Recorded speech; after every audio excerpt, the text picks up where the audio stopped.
We're going to, You're on. great. We're going to start with the land acknowledgement. I'm here just outside of Edmonton, Alberta, and then on the Treaty 6 territory and within the Métis homelands in the Métis Nation of Alberta, region number 4. And we acknowledge that these traditional territories are the traditional territories of many First Nations, such as the Cree, the Dene, Stoney, Saulteaux, and Blackfoot. And their presence, their histories, their languages and cultures continue even today to influence our communities and make them the vibrant places we want to live in. So I'd like you to take just a moment and reflect upon where you are and what the traditional territories that you are on currently. And if you would like, please use the chat and let us know where you are in this great country of ours. Now we're going to start off with national anthems today, and we have a little bit of a different twist on that. But Franco, if I can ask you to take this away. Yes, yeah. Just a second here. And where am I here? It was working, so just, okay. Lordy. Sorry. Okay. Is that coming through? Yes, it is. Ensemble for the performance of the Ukrainian and Canadian national anthems.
All right.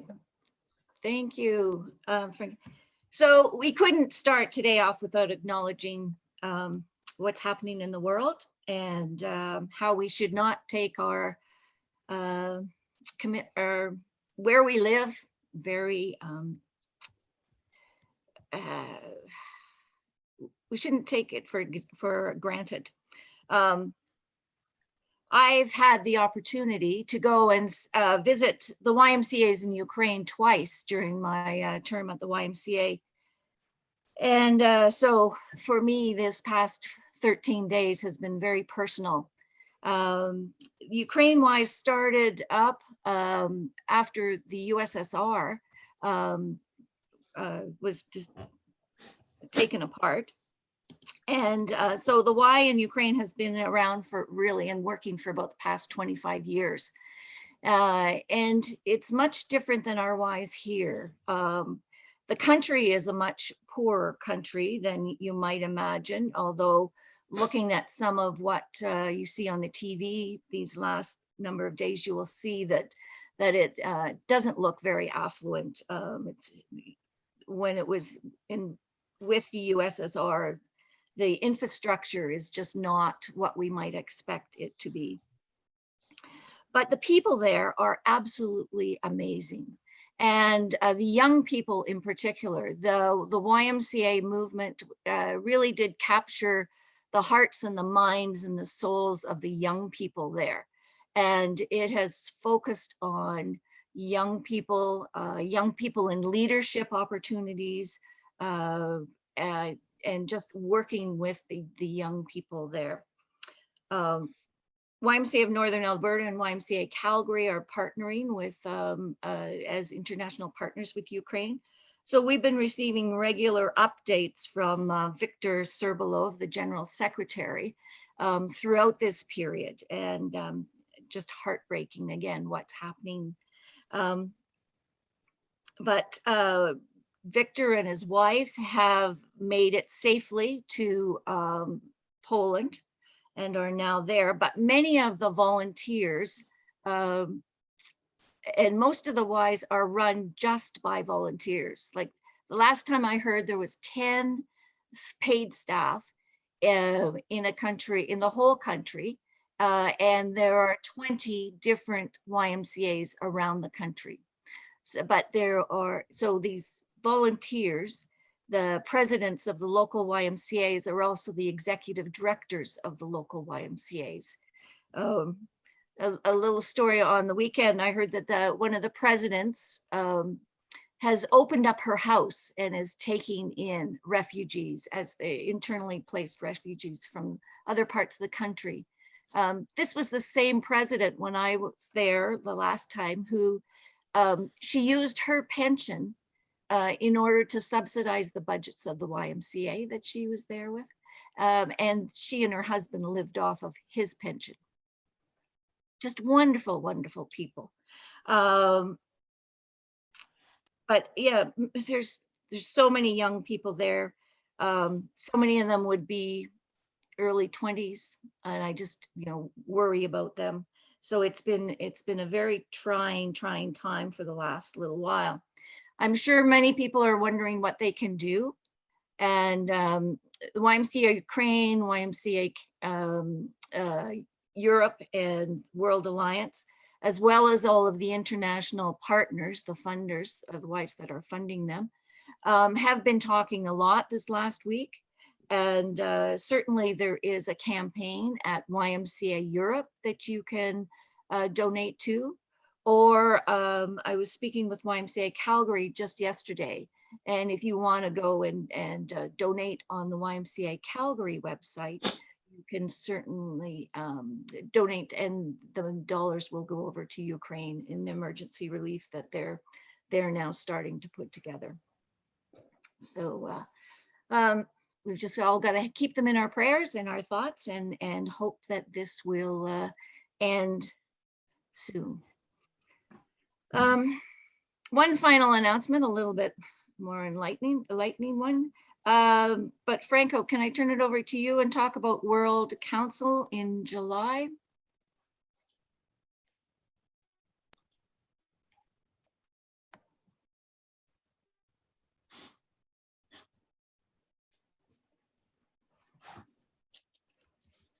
Muted, Franco.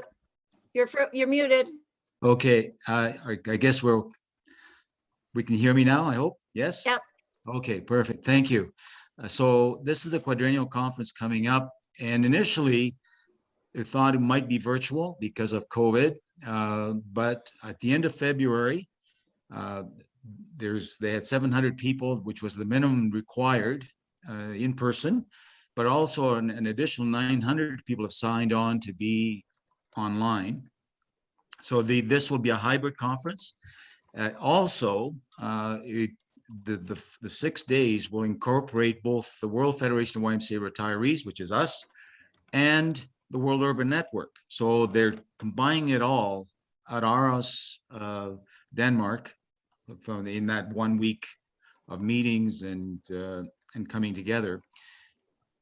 I've been very fortunate, or kindness of YMCA Canada, as your president, they asked me to be part of the Canadian delegation, the in-person delegation, although initially it might have been in virtual, but it is now hybrid. The other thing that's happened is for registrations, because it's going to be virtual or hybrid, people can participate through the online as we're doing here today. So I will be sending you an email to see whether you're interested. It's going to be $15. They're selling the online registrations in blocks of 100 for $1,500. YMCA Canada is already committed one block, and Peter Dinsdale, CEO of YMCA Canada, said we as alumni are more than welcome to register under that. So it'll be, eventually we'll sort out the costing, but it'll be $15 American, US for the registration. And you'll have full access, not just to the World Federation of YMCA events that are going to be put online, but the whole conference, everything. So you'll be able, now there is the time difference. Here in Alberta, it's 9 hours. So if there's something at 8 o'clock in the morning or 9 o'clock in the morning, it's going to be midnight here. So that's just an issue when it's real-time conferencing, but it's there. So I will, Janet, I'll be following up with everyone with an email. Let me know if you're interested in registering, then I will send you the link and the code you use to register under the YMCA Canada block of registrations. So with that, I'll just invite you all. I think it's a great opportunity to participate, not having to travel, and to be part of this World Conference of YMCAs. And with that, back to you, Janet. Okay, wonderful, wonderful. So now on to our main event. As I mentioned earlier, it's my pleasure to introduce our panel members and our moderator. And I don't think many of these people need much of an introduction, so I will be very brief. But I do want to thank each in advance, each of the CEOs and Don for agreeing to come here and share their information that they're going to share with us. First of all, we've got Zane Kjort. Zane, I never say your last name, and now I know why. From Greater Moncton, CEO there since 2006, and prior to that, he was with the YMCA's in Montreal. Andrew Lockey, YMCA of Southwestern Ontario, and been the CEO in that region since 2016, but has a longer history with the Y and with United Way. Sharon Peterson.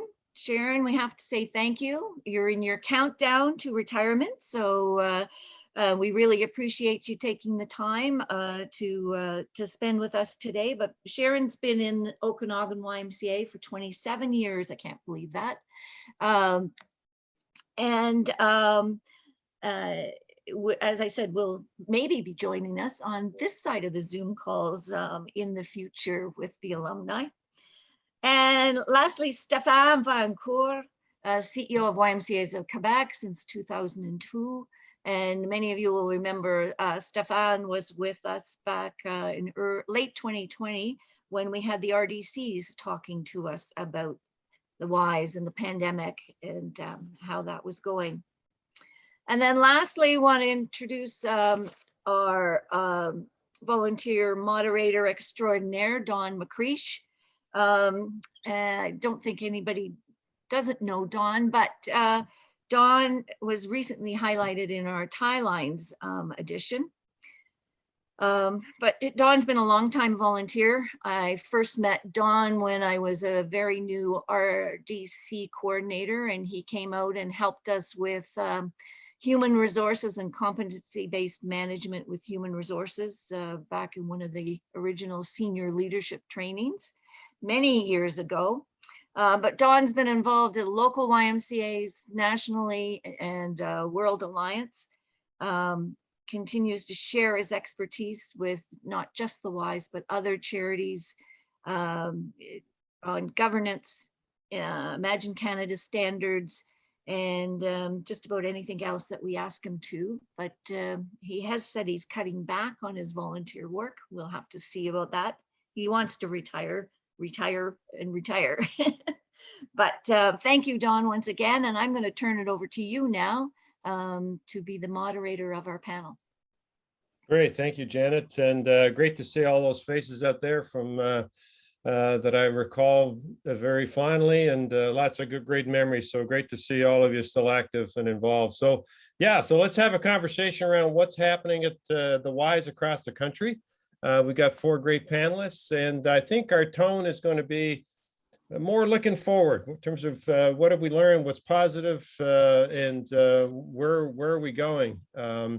But before I do start, I just want to reinforce the comments heard from Janet. I certainly hope for a return to peace in the world, and if we ever had total peace around the world, but certainly for a free Ukraine, and you know, we got to hope for a free Russia at some point in time. It's only through strong, effective democracies that we're going to get peace around this world. And this isn't the Russian people. This is akin to what happened in World War II. So let's keep that in mind as events unfold. So we got Zane, Stefan, Andrew, Sharon, and we're just going to make this a conversation between the 5 of us. And if you've got questions, fire them in. We're going to have a Q&A at the end. We're going to try to leave at least 20-25 minutes for some Q&A at the end. But let's start with the positive. We've talked about that. We all know about the challenges of COVID. We've lived about that, lived with it, and talked about it for the last 2 years. But Sharon, I'm going to throw it over to you in terms of want to know what's happening out there outside Central Canada, and what opportunities has this given YMCAs in terms of what's the positive? We've heard about the challenges, but what are the positives we've seen come out of the pandemic? Thanks, Don, and thank you all for inviting us to attend, and certainly I will be on the other side fairly soon.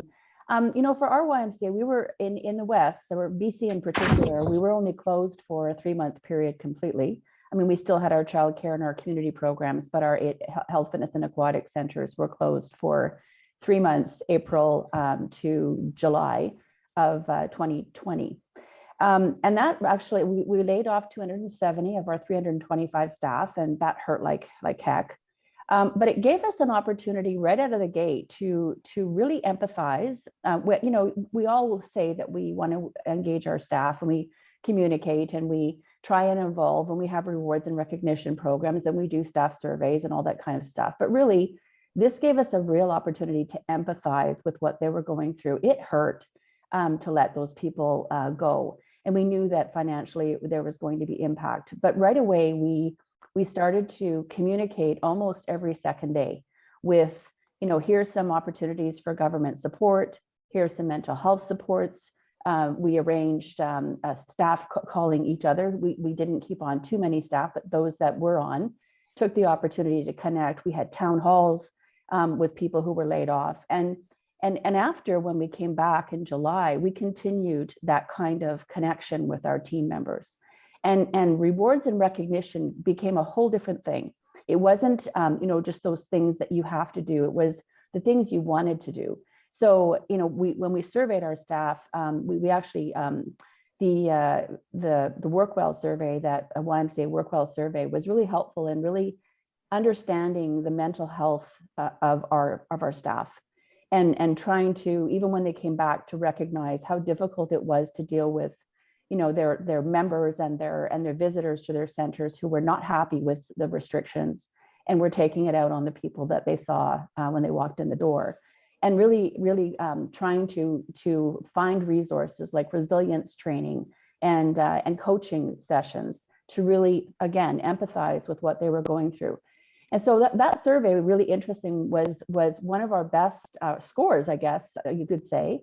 And we've been doing the survey every 6 months and really diving into what our staff are telling us, and then really working hard to create a plan to address those things, bring it back to them and say, is this what will this help? And getting their acknowledgement and their, I guess, vetting of what the plan is, and then actually delivering on the plan, and then 6 months later doing another survey. And we're hitting it out of the park. I mean, staff just want to feel part of it. They want to feel that they've been heard, and they want to be involved in the solutions. So that was a really important takeaway. Yeah, that's interesting. So you had the downsides, but you ended up, the opportunity was getting stronger relationships with the remaining staff. That's right. Exactly. Stefan, Andrew, in terms of any other opportunities, unforeseen opportunities? Oh, in our case, in a situation like this, two things can happen. If you have a strategic plan on your shelf already, or working on your strategic plan, this kind of situation could either shatter your plan and you have to start from scratch, or you actually validate the assumptions that you have in it. And in our case, the plan that we had built and approved just before the pandemic proved to be right on. And so the major opportunity for us was to using the wage subsidy. For us, it was a great contributor. We were able to keep on key staff and work on accelerating the transformation that we had put forward in our strategic plan. And that meant changing everything within the organization in terms of processes, systems, and everything else. And then work on our communication. So I echo everything Sharon said, but it also involves changing our presence in some communities, because our strategic plan said we had to make a major change in our business model. And that meant changing how the Y looks and operates, and the size of some of our YMCAs, and even the ownership of several of our YMCAs. So we were able, over the last couple of years, actually to put a lot of faith in our plan, and it's working. And the people really are behind putting it together and making sure we have a stronger business model at the end of this, and it's working quite well. So the opportunity for us was really to accelerate what we thought would take 5 years. We actually are condensing it. Oh, you're able to advance the plan. That's great. Andrew, Zane, and any other? Building upon what was just shared there, but first wanted to say hello to everybody. I scanned the participant list, and there are many wonderful old friends and mentors on this call. So it is an honor to be here and to see you. You can leave out the old part, Andrew. Come on. Long time. How about that? Is that better? There you go. There you go. Friends and mentors. Perfect. Okay. So yeah, the opportunities that we've had, I think I would characterize in a similar fashion to how Stefan just did, in that it really, it's a time machine, this pandemic, for our operations and strategy, where, where we probably were going to end up in between 5 to 10 years, we're there now, in terms of how people interact with the world, and how they interact with the Y. And of course, that's harder to adjust for in such a shorter time frame. And that created challenges, but the opportunities were to get to where we were going a little faster. And so for us, one example of that could be, after all of the mergers that we had undertaken, my Y is the amalgamation of what was 6 different YMCAs at some point.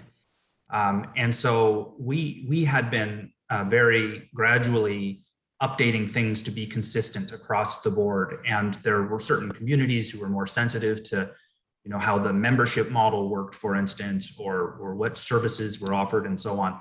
This was really a level set that allowed for us to be consistent across the full region in how we, what services we offer, and how we charge for them, how we provide assistance for them. It was really a way for us, an opportunity for us to get that in near perfect alignment, which has advantages, of course. We've also had opportunities that are, I just couldn't have imagined going into the pandemic. And I'm just for what it's worth, almost every Y has some story similar to this. We're not unique in this respect, but we've had opportunities to serve people in different ways, in ways that we just couldn't have imagined. In my case, while the branches were shut down for health, fitness, and aquatics, we opened them up as an overnight shelter for people who are living homeless. And we had a partner for that who's an expert in the area. But I never could have imagined us having our gyms available for something like that, but they were. And we have continued that partnership, even though we're open now, but not as an overnight shelter. We have a separate portion of the building where the people can be safely helped, where there are lots of health resources for people, but they're day use services. And it's going well, but it's an opportunity to serve, in some cases, a different population, but in other cases, similar populations in new ways. And it's been sort of eye-opening because our downtown branch in London, which is the largest urban center in my region, we, in the past, when somebody suffering from severe mental illness, perhaps living homeless, perhaps with substance use challenges, when serving folks like that, they would come into our main atrium and often create disturbance for others in the facility. And our solution was to remove them and have them go somewhere else. And the way that particularly the opioid crisis had evolved, it was almost every day that was happening at least once. Whereas now we have a more appropriate way of helping somebody going through that distressing level of challenge with other partners, rather than trying to just remove it from our sight lines. So all kinds of opportunities in that space as well. Thanks, Adrian. Zane, any unforeseen opportunities in Moncton?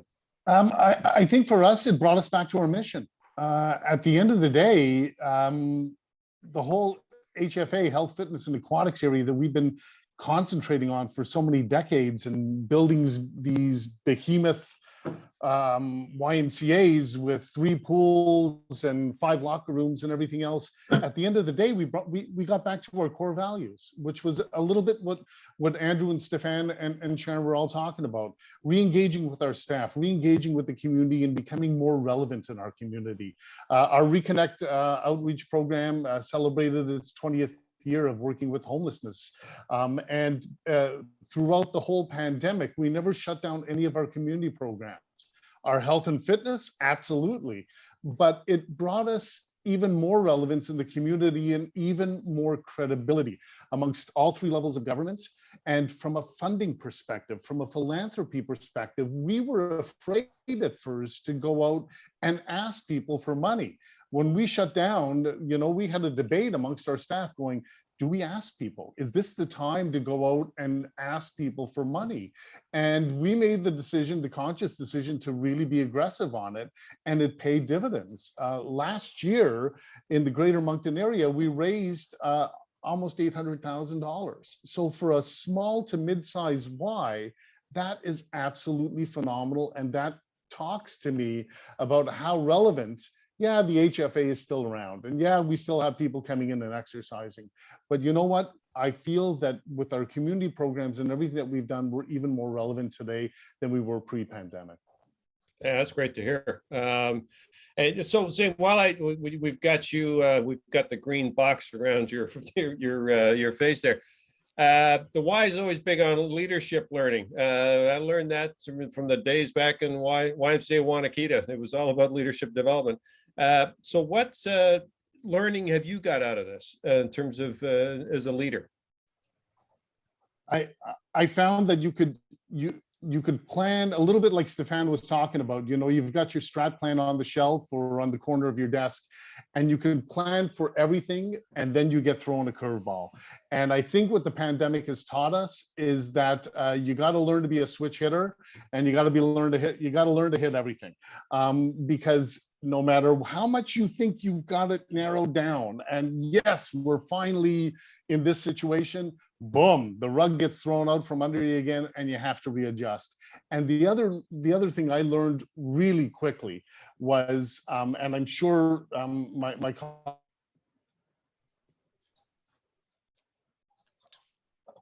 No, the bandwidth, Stefan, the bandwidth through Quebec from Moncton's got to. Maybe so. Zane, you're frozen. We'll jump to Sharon. Sharon, we'll come back to you, Zane. Hold that thought. I know I can see you're visually holding that thought. But Sharon, if you want to, any leadership learnings you had. Yeah, I'm going to say the word optimism. I actually wrote this at the beginning of the pandemic. I don't know if you can see this. It says, No, we can't see it. I choose to be optimistic. And I put that on my laptop because it was so doom and gloom. I mean, the word pivot, I just literally don't say that to me ever again. But I really felt that the leadership learning for me was the leader has to be optimistic. The leader has to have a future orientation, because when you're stuck in the muck and there seems to be no end in sight, and there's openings and closing and new regulations and new restrictions, really you have to kind of keep upbeat. And that made all the difference for my team members. There were times when all of us, just didn't want to do it anymore. But we just kept on looking to the future. And for me, that was a leadership lesson that's one of the most important qualities that you can have when you're in a crisis. Great. Yeah, good observation. Stefan, Andrew, any leadership learnings in terms of? The first was the one I mentioned earlier. Thank God for having a plan, and a plan that's actually relevant. So that's number one. But second, I'd like to go to a bit of what Sharon said. During the pandemic, we communicated like crazy with staff, and we had live town hall sessions with our staff everywhere.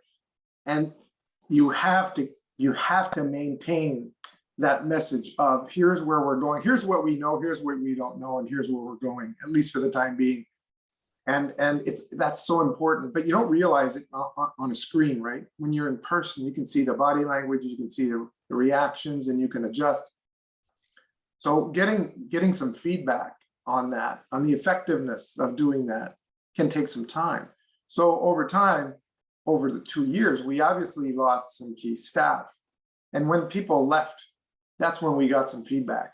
And the feedback that I got the most often was religiously people wanted to attend that town hall meeting because it kept them aligned, it kept them informed. It was their reference point of where we were going, and they actually gave us very positive feedback about what we communicated and the way we communicated it. So obviously, it's a message that we should carry forward, not even out of the pandemic or in the new normal. The other, I guess, leadership learning is it's something we all know, right? We have to maintain close communications with our board. And our board has been so terrific over this period. It's unbelievable the support we got. But at one point, management had to make some decisions, and the decisions had to come quickly. And at some point, the board actually said, listen, could we just sit down and catch us up on what you guys are doing? Even if we had regular meetings and even special meetings, at one point, the board just really wanted to sit down again and recast, okay, where are we heading? Is the vision still valid? And that was extremely beneficial as well to do that. So the other lesson or confirmed lesson is keeping board right there with you. Right, yeah. So it sounds like transparency and honesty in the face of uncertainty, that's what gets you trust, right? In terms of that's good leadership. Yeah. Andrew, any final comments on that one? Yeah, I was heading in that direction, so I'm just going to be echoing some things here. But I think the power of being vulnerable and transparent in times like this has been exposed. One of the pleasures of my career was, and he's up on my screen right now, is working for Gary Gray in Sudbury. And Gary knew this a long time ago, but being direct and honest and empathetic is a very powerful form of leadership, and never more so than right now.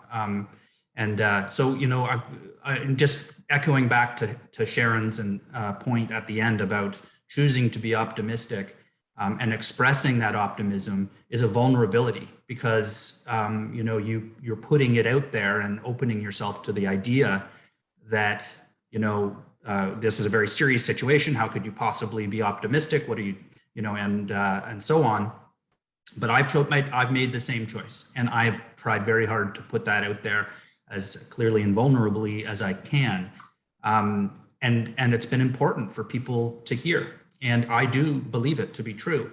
Medhat Mahdi, who many of you know, said something the other day that resonated with me. You know, the idiom that has been raised over and over again, that hope is not a strategy. It's a somewhat accurate, but also somewhat cynical statement. But Medhat, I thought, turned a phrase which I think captures what I think leadership needs to be right now, which is that without hope, there can be no strategy. And without a strategy, you have no hope. And I think that's a better way of putting it. Yeah, absolutely. I totally buy that one. Yeah. Zane, are you back dialed in? So yeah, sorry, There you are. Okay. My internet's a little bit like me. It's a little unstable these days. So I apologize. Oh, great to have you back. So so you were just closing off some comments. We just missed the final comments, thoughts you had around that leadership learnings. It was exactly what Stefan was talking about with I think having the board behind you and with you, and the partnership that you form with your board is going to take you through these trying times. So I think that's a good summary there. Yeah. So I think now to really want to look forward. One of the questions I've been asking myself in terms of as I think about the why. So where do we go? Like, what does this look like? And so I want to ask you in terms of, we got big Y here with Stefan, got a large middle-sized Y with Andrew, some smaller Ys out and further around country. If we can go around the table, what's your Y going to look like 4 or 5 years down the road? Programmatically, volunteer staff, in terms of any dimensions, like, well, what's that vision look like at this point in time? I know it's going to be a little, like my background here, a little blurry because we're still learning going through, but what's your sense now at this point? What do we look like 4 or 5 years out from now? Sharon? Wow. Well, we took the opportunity to create a new strategic plan based on what, and I think someone mentioned it earlier about, you know, our mission and how we can be more relevant to the community. So we have focused on in HFNA, we're focusing on the ready to be fit, you know, the health seekers, even though, you know, we'll always be open to those that are already fit and want to come and be part of the community. Health management and mental health programming within our HFA centers as well as in our community centers. I think, as I mentioned, we were open earlier than a lot of Ys across the country, HFNA that is, and people are coming back in droves. Like the last 2 months have been spectacular in terms of membership growth. We're not anywhere near where we were. We were bursting at the seams prior to, we had one of the strongest years in 2019 and that we've ever had, and looking at expanding our facilities to accommodate more members. But we're going to get there. So health, fitness, and aquatics is not dead. I think everyone was worried about people, you know, doing the Peloton in their basement or being outside and finding alternative ways to be healthy. I think the opposite happened. People didn't do anything. And so now they want the community that we have always provided in HFNA. In terms of our financial situation, I see that Saul has asked that question. We were very, very fortunate that the wage subsidy that the federal government provided really did shore us up, and we really didn't need it, to be quite honest, in the first year. And so we banked like almost $1.5 million from that. And then in 2021, another 650,000. So we're using that in 2022 because we are projecting a deficit, but we're using some of that money to invest in those things. So in the development of and the shoring up of health management programs, a strategy around Ready to Be Fit, getting our volunteers back. I mean, we're decimated in terms of that. So hiring a new volunteer coordinator staff, developing a strategy around that. And again, just really finding ways that we can bring the community back because I think people are really suffering from the isolation that COVID created. So we're going to be a stronger and a more relevant YMCA going forward. And I have no doubt that we're all going to turn the corner.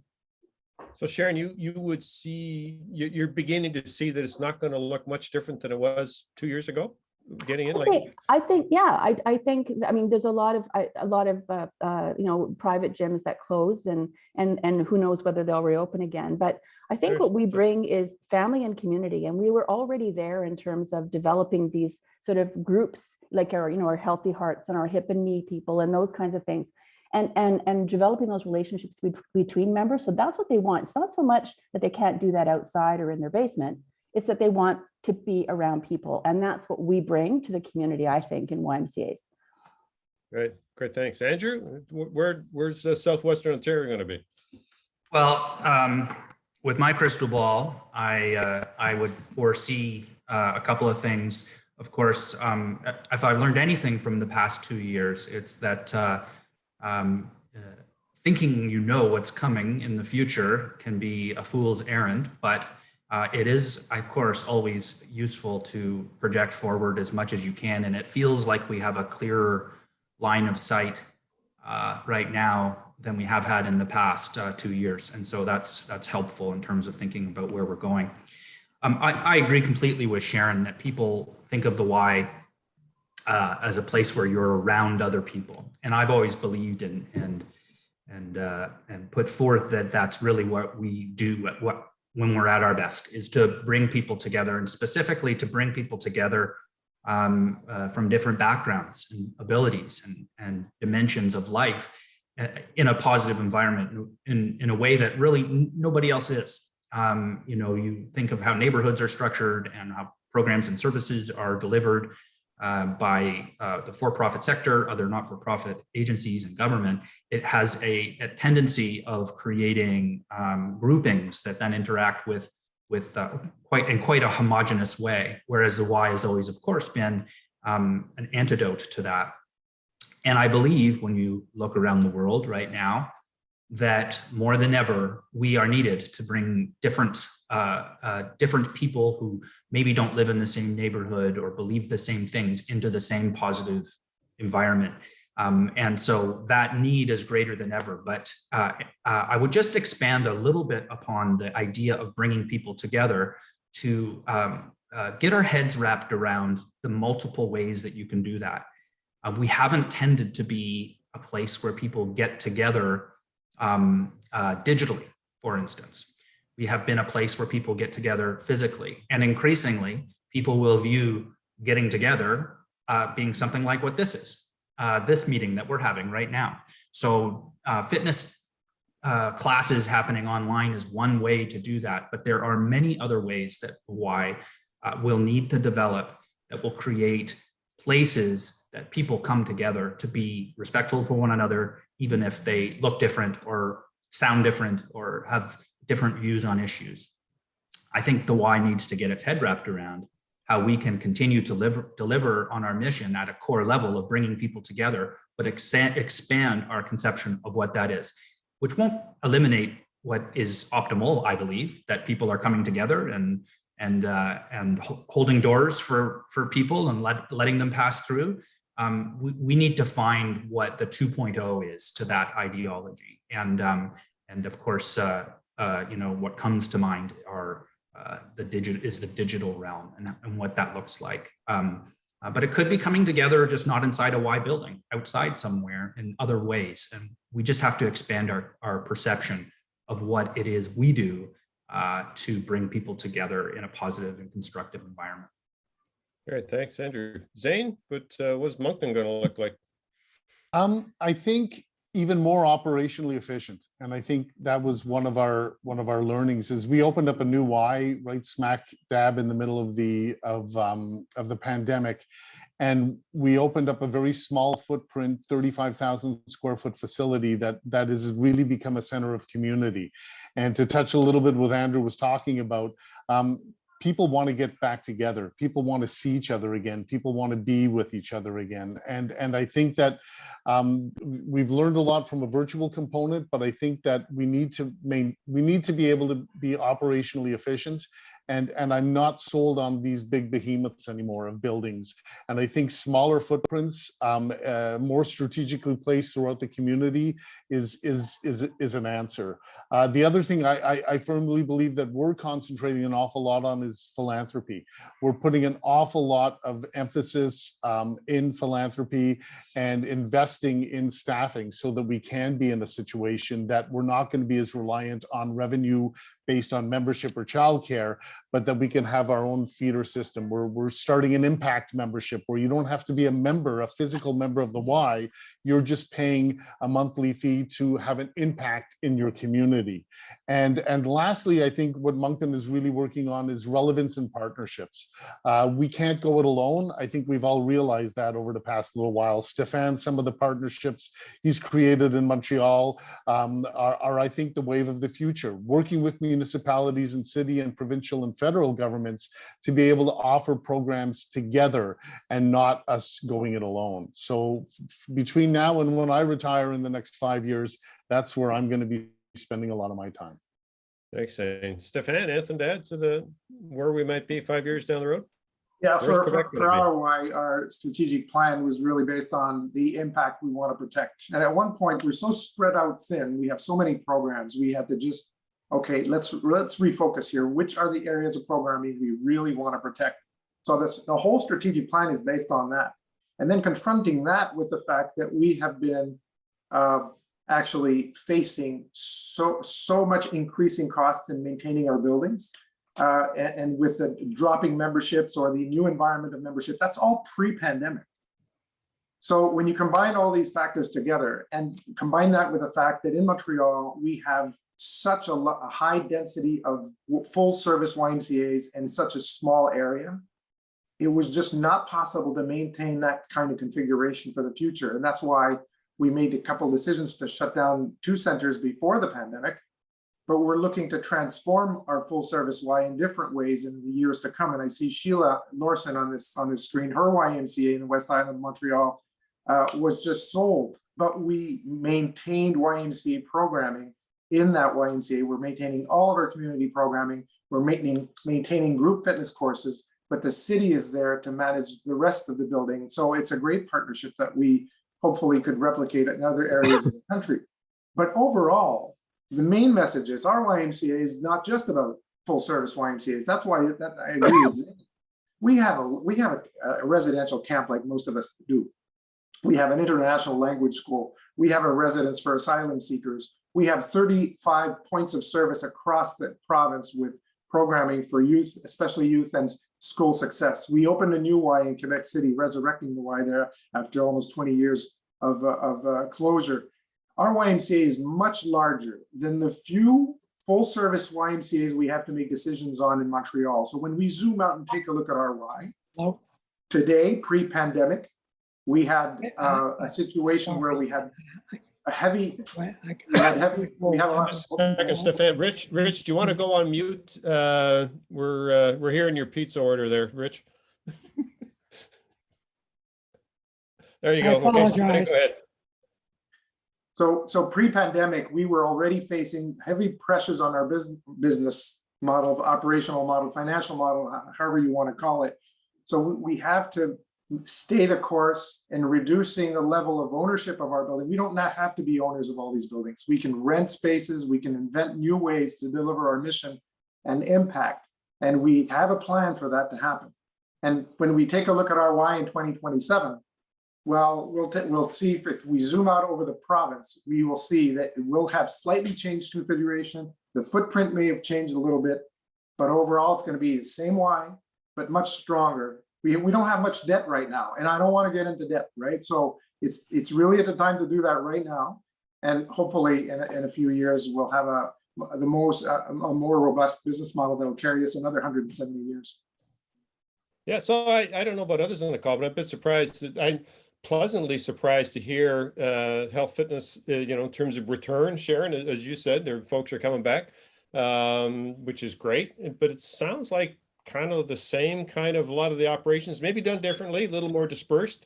Ownership model may be changing in terms of who owns, in terms of who we're partnering with, but a lot of the same programs and interaction we've had in the past, not much change. That's great. So, but that's feels good, makes me feel good, but what don't we know about the future? I mean, in terms of, are there things that you're concerned about? Is there, you know, in terms of what's that potential, you know, dark horse out there that could trample the plans? Anybody concerned about anything out there? Well, there's Go a ahead, short-term and a anybody? long, Yeah. a short-term and a long-term answer to this, Don. The short-term answer is really staff shortage. And that's, I think, where we were caught a bit by surprise. We didn't expect it to be that bad. So Okay. it's actually preventing us from having as much impact as we want to have today.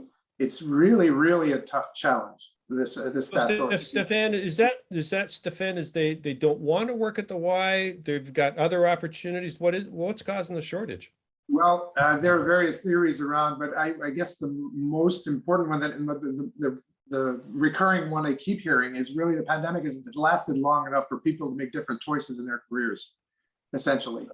And so people have been waiting and waiting to make a decision about joining the family business, or they've been waiting to get their studies and, you know, just change orientation. That's the story we hear the most often at this point. So that's a short-term challenge. And a long-term, well, you'll always have a question mark around above health and fitness and how that will evolve. So in the end, we have to make sure we have some diversification strategies for our earned revenues always, and philanthropy is something we have to continue growing. Yeah. Okay. Thanks, Stefan. Any others in terms of thoughts on that one? I don't mind chiming in there. Firstly, to echo Stefan, the staffing challenges that we've had are not uncommon. They are, I'm sure you've been reading or seeing that any service delivery agency is struggling mightily to acquire and retain staff. This, of course, is particularly acute in childcare, where certifications are required, and retaining staff. We already had a challenge with staff. The whole sector in childcare had challenges with staff long before the pandemic.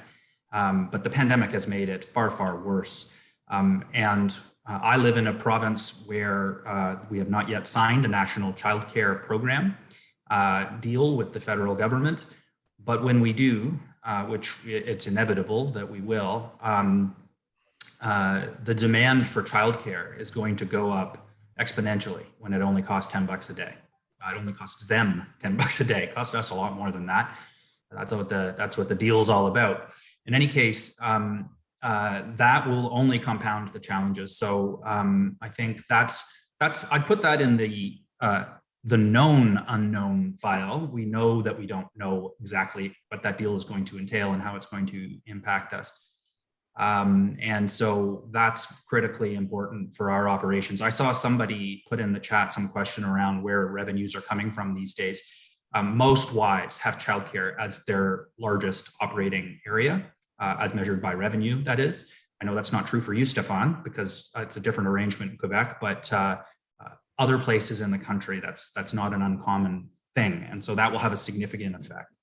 But for those Ys, and my Y is not one of them, but for those Ys that do employment supports in the province of Ontario anyway, and I know it's true in other provinces, but in Ontario specifically, that's all being reviewed, was actually started to be reviewed going into the pandemic. So that's for many Ys, that's a known unknown. That's pretty critically important to the viability and health of their Y. So I would just say though that the thing that is also a known unknown is we don't know where society is going to be 5 years from now. Of course, everybody on this call will have had the experience of, a furious member or family from camp or what have you, because, the food wasn't good enough, or the steam room didn't work, or, whatever the issue was. What people tend to bring to us these days, first of all, is often they get the sense that people are out hunting for things, signs of closures and mandates and restrictions. And the response that they have through their keyboards and sometimes in person is incredibly vicious. I think that's what we're seeing in society right now. And it's unknown to me how our society is going to recover from this. I do believe, as I said earlier, the why is an incredibly powerful force in recovering from this in a positive way. So I'm hopeful that that will make a difference, and that society will be better because of our presence in it 5 years from now. But there are very powerful forces at play in people's minds that are creating, you'll have all been watching the news, you'll see it for yourself. We're seeing that in our branches, and we're seeing that with our families, and it is different. The degree of intensity is different. So I just don't know where society is going to be 5 years from now. And I'm keen to find out, and I'm hopeful the why is going to make it a better place. Yeah, thanks, Ed. So sad commentary on our society, where we've gone, but hopefully the why can be a part of pulling us out of that spiral. So maybe this last question, just to Zane and to Sharon. A number of us are on this call are, we're here in large urban centers, central Canada, with our heavily infected mass. Where are you guys going out there in the I'm going to call it the hinterlands? I know I get criticized for that, but how are you doing, and what do you see happening out there in terms of, Sharon? Maybe you first. Yeah, I'd like to pick up on Andrew's comment about society, and because I think we have smaller communities, our greater service area is probably about 180,000, so a lot smaller than a lot of big cities, but it gives us that ability, I think, to better understand the impact that COVID has had on people and families. So if you look at children, for example, who have been out of school for a lot of this period, and their social development has been interrupted in some way. I think our biggest challenge in as YMCAs is to better understand what our community needs us to be. I think that we had some clues to that during COVID, but in a small community, I think that it's a little bit of it's in a bubble, and you can work with other agencies and find out what's going on there. So I think in our YMCA, we've had, like I said many times already in this call, that we didn't have the length of closure that a lot of Ys across Canada did, we worked with the restrictions to the best of our ability, and I think that people saw that. And so for the future, I think it's just really getting down and understanding how we can help with that change. That people are coming out of this, but also the economy is a big concern in a small community. I think the unemployment also is very difficult in a small community because you have to make your own people. So I think that there's still that optimism, but there's a different set of problems, I think, that may in some cases be easier to solve and sometimes more difficult to solve. Yeah, thanks, Sharon. Zane? And unique to our neck of the woods as well, I think for the longest time, I think the Maritimes and Atlantic Canada, the Ys were the place to go in the community because there wasn't a lot of competition. And what we've noticed, and what I've noticed, especially over the past 5 years, is that the big city competition is coming to small town Atlantic Canada. So whereas when we opened up our new building in 2004, there was no competition in the area. It was a university and maybe a city facility. Now we have all the big names that are coming in. And I think that that's catching Ys in the Atlantic region a little bit off guard. The school system now is a competitor. From an employee perspective, we're constantly trying to fill daycare and childcare positions because the schools are scooping up staff as quick as they can because they have a need as well. So I think whereas before we were in a unique place where we kind of had our own fiefdoms in our own communities, now those fiefdoms are no more. And now there's a lot more choice out there, and we're getting an influx of people as opposed to people leaving the community to go to the big city. Now what we're finding, and especially in the Maritimes, is people are moving back, and people from the big cities are coming to the Maritimes for a simpler way of life. And with that comes, as Andrew said, certain expectations, certain criticism that we weren't used to having before. And so it's creating a little bit more of a dynamic amongst the staff and everybody else to be able to kind of go, ooh, this isn't just a big city problem anymore. Now this is coming to lay in our nest as well. So a little bit different from where we were about 5 years ago. Great. So I just Janet, I'm going to throw it back to you for Q&A. But first, my thanks to our four CEOs, Zane, Andrew, Sharon, and Stefan. Thanks so much. Just great comments, a lot of insight and hopeful comments. And that's hopefully all bears out. So Janet, why don't we throw it open for questions from the crowd? People can direct them to all four or to one individual. Janet? Great. Yeah, no, that's perfect. Franco, maybe we can unmute everybody, or people can just unmute themselves when they want to speak. If you can, maybe anybody have any questions they haven't already asked? Well, I'll start if that's okay, Janet. I'd be interested in our communities out here in the West, I mean, Calgary specifically. We don't know how many of the charities are going to survive, to be very honest. I mean, estimates have come as much as 25% will not. I mean, it's major, like in other words, and so there are more amalgamations, at least more talk of that. Our community foundation here is really encouraging. They're changing their funding to a collaborative model. You know, if the Y wants money from them, they'll have to go in with multiple organizations to do something. So I'd be interested in your comments around over the next 5 years. I mean, what's been your experience? Because that's a different kind of leadership as well, you know, in terms of a more collaborative, working with others. So it's not just about the why. Anyway, just that any kind, I just throw it wide open. Okay, who wants to start? I can start on the sort of labor shortage issue. Someone mentioned earlier about the whole virtual opportunities. And so we recognize one of the things that we did quite a while ago is we created what we call a lifeguard academy, for example.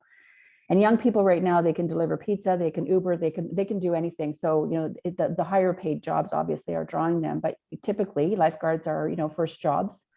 And we're recognizing that in our region, you know, which could expand right into the Kootenays, into the Nelson and Cranbrook areas, there are community pools that don't have lifeguards. So we're actually reaching out and looking at how we can help create lifeguard academies run by those municipalities and those private operators so that they can do that. We're doing the same thing with childcare. We're looking at an apprenticeship model where childcare, people who want to get a career in childcare can get online learning. So we've partnered with a college, a community college, and then they would work in daycares around the community and get their practicum experience with a curriculum that's been developed by the college for the in-person part. So I think that we need to help each other, and the volunteerism, another big thing. I mean, Franco, so many of these organizations, these charities operate almost solely on volunteers. And volunteers really are the ones, not the only ones, but they certainly pulled back during the pandemic because of fear of getting COVID. And so now to get them back, they've gotten involved in other things. So I think we need to together figure this out, because those community services, we can't be everything to everybody. And those community services are so important to the fabric of our community. We need to work together to help them survive. And I don't know if that means sharing money, but it certainly sharing resources and ideas on how we can, you know, get that volunteer base back, get trained staff back, that kind of thing. Franco, I would certainly agree with everything Sharon just said. Some additional thoughts that come to mind are just to harken back to this notion of the pandemic having been an accelerant for already present issues. And so I think YMCA's and other organizations that have struggled, you know, that's going to be accelerated, and it could very well lead to amalgamations and mergers that otherwise wouldn't have happened, both within the Y, but other organizations potentially. I actually had a conversation the other day, not around a corporate merger, but a partnership arrangement, potentially even physical space with the Boys and Girls Club in one of our communities. And looking for things like that has become very common. But the acceleration of partnerships as it relates to YMCAs and municipalities, that's come up a few times today, was already remarkable, but it's more so than ever. Seeing a Y get built without municipal partnership right now, it would be a really uncommon sight. And for a lot of people, it would be head scratching, because that's not the model that's been determined to be optimal at this stage. So I have in my region currently 15. We'll be opening our 16th HFA branch in probably in September.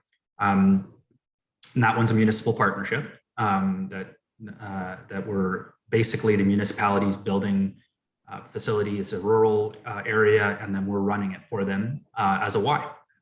And so to give you an idea, when that one opens, that we'll have 16, and 11 of those 16 will be municipal partnerships.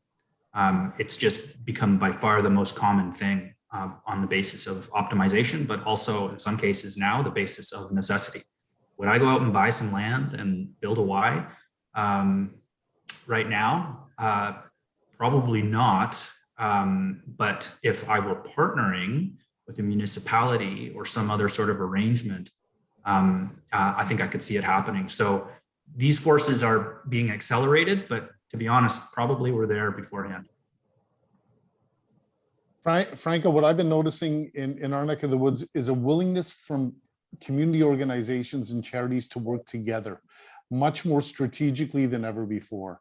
So in the Moncton area, homelessness has become quite a hot topic item over the past few years. And the collaboration that we're seeing, we used to do it alone. We used to be the go-to agency for homelessness in the greater Moncton area. And to see now how we are working together, both with the municipality, but also non-traditional partners. The United Way, and all of you have been in that situation where sometimes they're on board, sometimes they're not. The United Way, John Howard, Salvation Army, no matter what, people are getting together and looking at a common cause and finding a way to solve it, versus each individual putting in an application and trying to get the most money they can for their individual organization. Okay, anyone else, Stefan? I have nothing, I have nothing to add. Everything was covered by my colleagues. Thank you. Okay, great.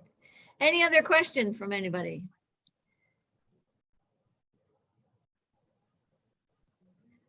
I have a question, and I know it's not a local question, so maybe you can't answer it. But Sharon is leaving us in her current role this month. A number of other senior leaders have left in the last couple of years, and I know there's some more senior leadership retirees in the next little while. Is that a concern for the YMCAs, and how are we going to manage that now? And having been around as long as I've been, I know every so often this becomes a hot topic about, there's all these senior retirees. How are we going to manage? How is the Y going on? Where do you guys think, is that an issue, or are we going to be able to find good leaders that will be able to keep the Y going and lead us forward? I'll hop in and start the conversation here. This has been interesting to watch. I think traditionally, and many of the people on this call would fit this description. They were CEOs. They were identified as a CEO level candidate for some job at some point. They got it. And then they ran that Y for a little while, and then they'd go to another Y, maybe a little bit bigger, and they'd sort of work their way up, so to speak, to larger and larger.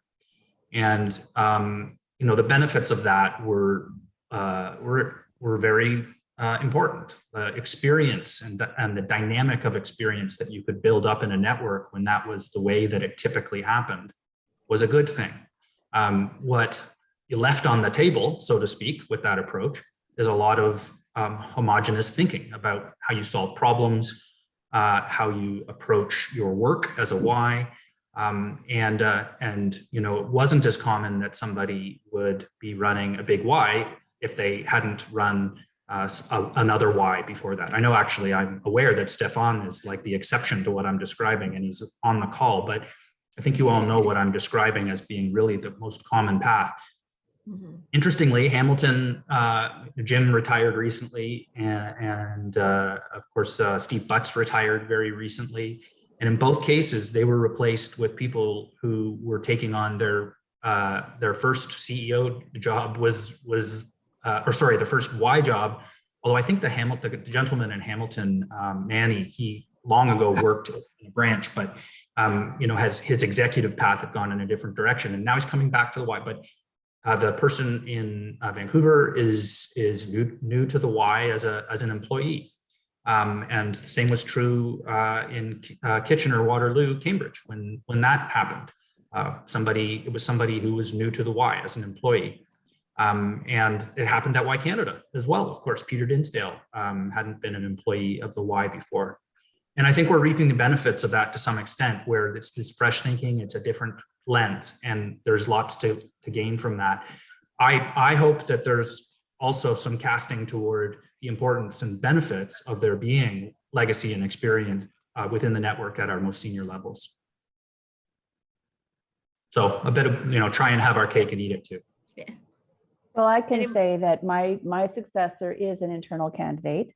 But I think what that speaks to, though, and I might be wrong, because I do think there is some real value, and Stefan, you're a great example of that fresh perspective. But the concern I would have is, you know, what does that mean for our senior level staff who aren't CEOs, and what's the hope for them in the future in terms of their ability to continue to move towards their goals in a leadership position?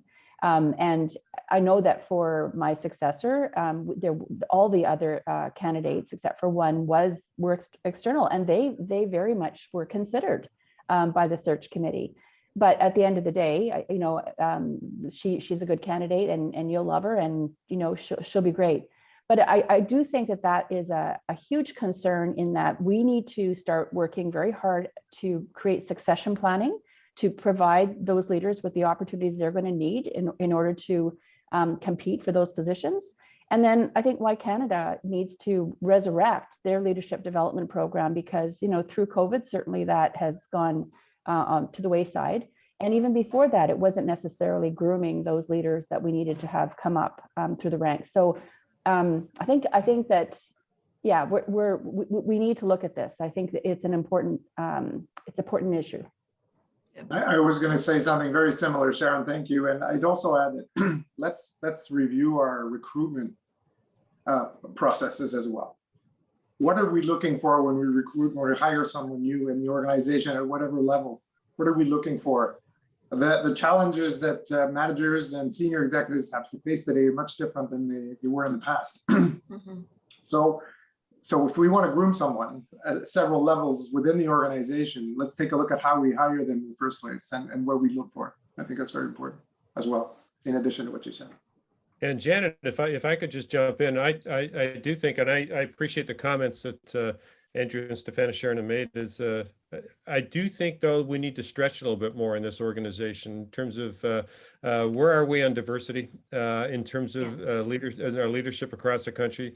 You know, I love the Y in terms of the values and whatever, but we still don't reflect the country at this point in time, and we've got to do a better job. And that may mean going outside a bit more, but we got to make sure we keep the values and whatever. But there's work to be done in terms of the diversity of our whole organization, if we're really going to walk the talk about what we believe in, especially in this day and age, what's happening around the world.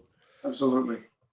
Yeah, I know. I always think it's what's the onboarding? What's the, you know, with new CEOs coming in, as we said, Stefan was a great example of somebody coming from the outside, and it was great. But how do we make sure that our new leaders really understand the essence of the YMCA, that we don't want to lose, whatever that might be, you know, going forward. All right, we have a couple of other comments. We had a quick question. Do any of our panel members have have thoughts on international partnerships. You know, where are those going? Are they changing? Are they, will we still have international partnerships when we come out of this pandemic? Is it going to be stronger? Any thoughts on those? Whatever our challenges, whatever our financials, whatever we do here, if we have a core international partner or partnerships, Yes. they must be protected and until we hit a wall. So it's regardless of the issues we have, the issues of our partners are mostly even worse. So we have to maintain that connection. Now, I speak on behalf of a Y that has that about several years ago reduced the number of partners that we had, but the one that we have left is going to be, and Sheila probably reassure you, we will keep, protect, and enhance that partnership with Haiti that we have. And I think it's very important for us that we do that. Yeah. I would agree with that. It will be the last thing cut from our budget. Oh, I won't be there, but I hope that I'm sort of put that out there. Our partnerships with Ethiopia and among other BC YMCAs, we're supporting. Our support is so important to them. And to your point, I mean, they're at war too, actually. So everything that we can do to help them, it's very, very important to us. Mm-hmm. And I think also the learnings that we get from our partners also comes in really handy. During this pandemic, our partners in Colombia taught us a thing or two about volunteerism and working with youth. Oh, wonderful, wonderful. We had a question around mental health issues, programming for mental, like where wise. I think we've talked a little bit about that, but does anybody have anything else to see where will mental health programming become stronger as we go forward? Or I think it will. Yeah. I mean, I think in important ways, the Y has always contributed to mental well-being with Yes. the programs and services it offers, even if it didn't name that as a benefit. It's become something that lives very differently in our societal consciousness right now. It's something that people share far more often when they have struggles, that they are far more likely to share that, which is of course a very good thing. That people are, the stigma is reducing. It's not gone, but the stigma is reducing. And so I think there is opportunity there for the Y to be lock in step with that change in society. And to talk about our programs and the effect that they've always had on positive health for your mental well-being. And we need to do more of that, just describing what we already do as a powerful force to support that. But I think we also need to find partnerships and develop services which are specific to the challenge. And one of the ways we're doing that here, and I'll pass it over to my colleagues shortly, but one example of what we're doing here is we've made a decision to start at home, so to speak. And we got our HR leader to be a certified instructor in mental health first aid, which is a CMHA program. And we have now, as of next week, when I'm actually taking the course and training, all of our supervisors will have mental health first aid training. So we're starting at home in that respect, but I'm already thinking about how maybe this is a community level thing we can do. We've long offered standard first aid courses and other types of programs for lifeguarding and so on. And I think the Y could do more in terms of helping not just our own folks, but community in general to be better at how we cope with and deal with mental health challenges. Yep. I am going to hold it there. Maybe we can continue this conversation afterwards, but I did say we would be closing down formally at 1:30, and then we can have a casual conversation. I'd like to ask Trudy Bridges, one of our members of our alumni executive, if she could thank our guests today for us. Trudy, you'll have to unmute yourself. I think I'm unmuted, yeah. Wonderful.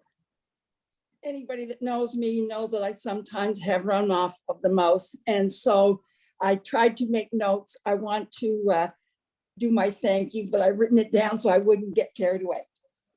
Thank you very much to for CEOs for a very informative session. My personal overall impression was very positive that the Y has done an excellent job of surviving COVID, and that the future is being looked at with a chance for the Y to be important in society's recovery from this. And I got this from what was talked about today.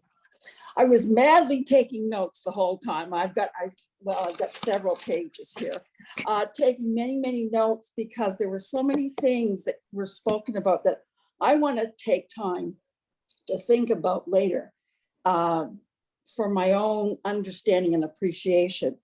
And of course, today's event has reinforced again my feelings about how proud I am to be a part of a very wonderful worldwide organization. So thank you for that on a personal level. To finish up my thank you, I would like to mention that as a token of our appreciation for your time and your support, panelists, the Y alumni hope that each of you will accept a small donation that you can determine where it can be used most beneficially. So thank you very much. And I think I'm pretty well speaking for a lot of the people that were on the call. Thank you. Great.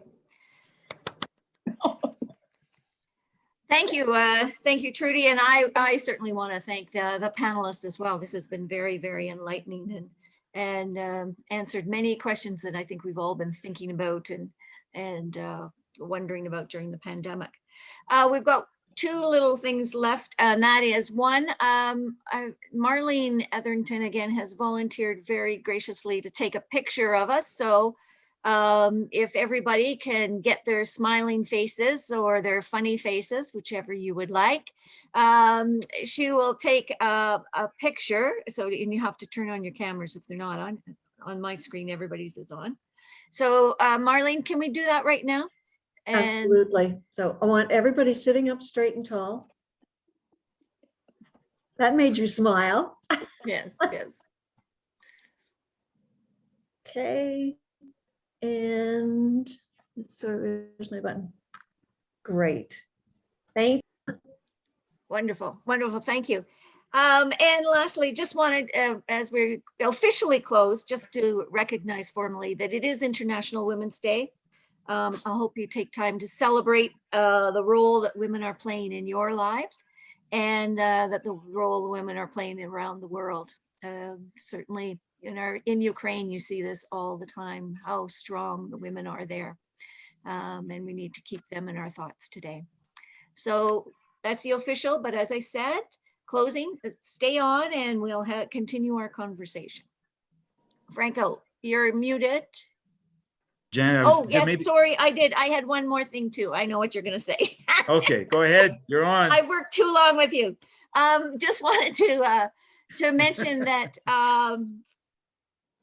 our next event coming up, we are planning another event in June this year, and so you will be getting some information out about it. June is National Indigenous History Month. And currently we're in discussions with YMCA Canada because they're putting on a number of national panel webinars. And so we're talking to them about how we might participate in some of these things. So watch tie lines and your emails because we will be communicating more about this in the coming weeks. I think that's what you were going to say, Franco. Great. All right. Carrying on with the conversation then, the questions. We have a couple of questions.